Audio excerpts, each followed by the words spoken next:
Behind door number 1 and door number 2, we have more educational kids' toys. So today I've got spoons, lots of spoons.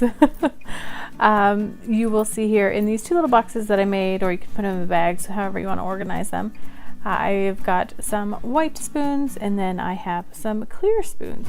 You'll see that some are written on in black, some are written on in blue, and there is a method to the madness. So this is great for practicing words, spelling, sight words, but especially also helpful for matching capital letters with lowercase letters, which can be kind of tricky for kids. So it's a fun little way that they kind of cradle each other, not too expensive to buy these, and just keep them in their little sets.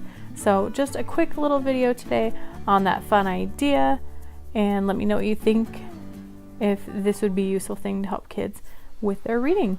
So let me know if you have watched my other videos, if you have found some value in them. I'm enjoying doing these kid videos, and also just other crafts and cooking. This is definitely not just kid channel video, but I'm enjoying these and I hope you are too. If you are, make sure to hit that subscribe and thumbs up, and I hope you have a wonderful day.